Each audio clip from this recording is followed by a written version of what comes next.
Olá, pessoas bonitas!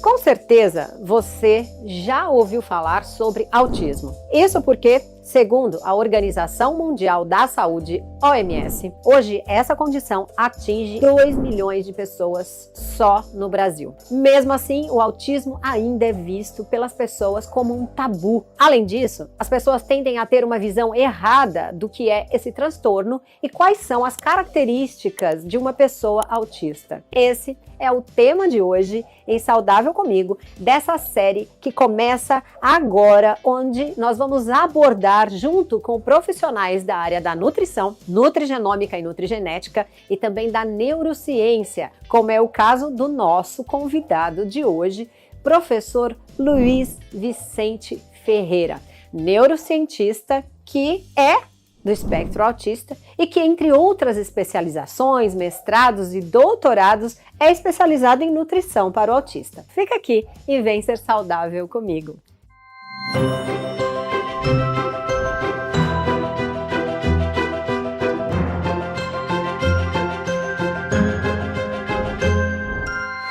Olá, pessoas bonitas! Nós estamos aqui no Restaurante Tahiti. Muito obrigada por ter aberto esse espaço aqui para nós. Eu quis vir para cá hoje porque esse é um lugar muito bacana, especial, e meus convidados de hoje são pessoas muito especiais. Eu estou muito feliz em recebê-los e quero compartilhar com vocês essa minha alegria. Porque os meus convidados, gente, de hoje são exemplos de vitória. Eu estou aqui com a professora Cassiana Bernardi, neuropsicopedagoga, né, Cassiana? Isso. Muito obrigada pela sua presença.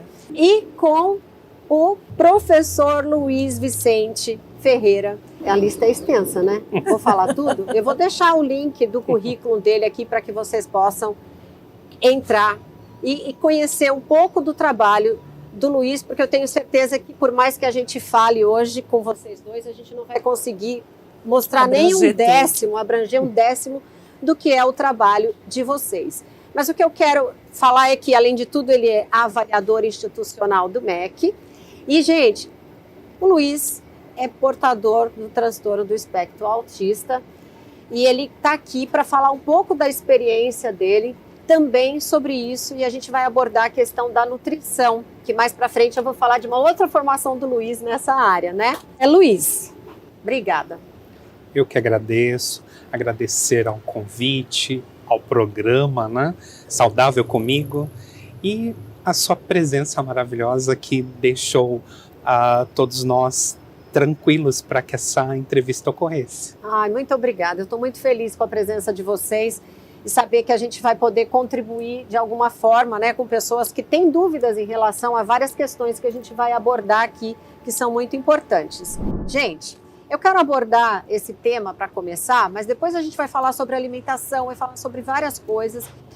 Quero falar sobre a questão do diagnóstico precoce, a importância do diagnóstico precoce do autismo, quando os primeiros sintomas começam a aparecer, tá? Que pode ser os gastrointestinais, metabólicos, os comportamentais, tá? Que isso vai possibilitar intervenções mais cedo, que vai favorecer o desenvolvimento dessas habilidades que são comprometidas, né, proporcionando uma melhor adaptação para o indivíduo e para a família, né? Então eu queria que o Luiz, por favor, Luiz, falasse um pouquinho para mim como é que foi que você, Luiz, se descobriu no espectro. Queria saber como é que foi esse seu processo de reconhecimento do eu, né, no espectro, porque a gente ouve muito depoimentos de mães e tal, mas assim, da própria pessoa, eu acho isso importante, sabe, compartilhar. Perfeita a sua colocação, porque as pessoas gostam de um rótulo. Elas querem que as pessoas coloquem um letreiro na testa dizendo: não, mas ele não é autista. E aí vem todo o engano. Por quê? Muito criança, eu tinha algumas intolerâncias com lactose, glúten, o considerado padrão. Mas na escola eu era muito retraído, com dificuldades para expressar linguagem, para essa questão do olho no olho, eu tive de trabalhar. E com isso, os meus pais sempre tiveram o cuidado em hiperproteger e exploraram outras habilidades. Então eu falo que quando se fala do espectro e quaisquer inclusões, O importante não é focar no problema, não focar no diagnóstico, porque vira uma sentença, Tá. e focar em sim em soluções. Legal. Então eu tive o privilégio de ter pais que exploraram outras habilidades, porque eu penso que o Criador não permite que você tenha uma deficiência sem te permitir outros pontos de eficiência. Então eles exploraram esses pontos de eficiência. Mas eu era diferente, eu sentia essa diferença. Então na escola, quando todos iam para o pátio, aquele som me incomodava, hiperacusia. Diante de câmeras, as lâmpadas me deixavam com dores de cabeça, enxaqueca. E na escola, eu sempre, por ter uma memória, um traço da minha eficiência, a memória muito boa, então eu sempre era protegido dos amigos por ter essa boa memória e tirar boas notas. E aí fui à faculdade, fiz letras, e por que fiz letras e pedagogia e depois tradução? Por essa facilidade de memória, de aprender, mas eu queria interpretar o outro, entender melhor o outro. Então, quando eu ouvia alguém falar assim, eu não vou engolir sapo, então eu imaginava a pessoa com sapo na boca. Então, as pessoas falam numa linguagem abstrata e as pessoas do espectro autista, nós temos essa dificuldade. Então, eu precisava disso. Então, fui fazer teatro para aprender a soltar o corpo, a falar em público, a direcionar o olhar. Então, outras habilidades foram desenvolvidas. E eu só vim, de fato, ter um diagnóstico claro depois já adulto. Então, no meu caso, foi inverso. E como adulto, eu quis me entender. Porque eu também não aceitava, não, eu sou muito inteligente. E esse é o oposto. Porque as pessoas querem ver no autista aquela pessoa com estereotipia, com manias, com gritos, com movimentos. E eu não tinha esses traços. Mas o relatório, né, da questão comportamental, linguagem, eu estava dentro de um espectro de alta performance, ou seja, uma boa apresentação. E nesse caso, eu vim descobrir que existem milhões de pessoas. Então, pessoas que às vezes não suportam a luz, ouvem demasiadamente como você. Como eu. Então, todo mundo, por isso o espectro, você não sabe nesse leque onde você está. Então, se todo mundo aceitasse que tem um pouco de, nós teríamos um grande avanço. E aí eu fui para neuro para poder estudar o funcionamento do cérebro. E aí eu me entendi e decidi estudar para ajudar outras. Então, e o disparador foi de uma aluna, eu dando uma palestra em público. Ela disse, eu me identifico muito com você e eu sou autista. Eu falei, mas eu não sou autista. Eu me negava. E fui estudar e ela foi esse disparador. Então fui fazer neuro. Aí de neuro eu comecei a entender uma série de medicamentos que eu tomava para alergia eram intolerâncias. Uma série de alimentos, mexer com sono. Então eu descobri um outro Luiz, uma nova perspectiva para mexer com o corpo, com a alimentação, o sono.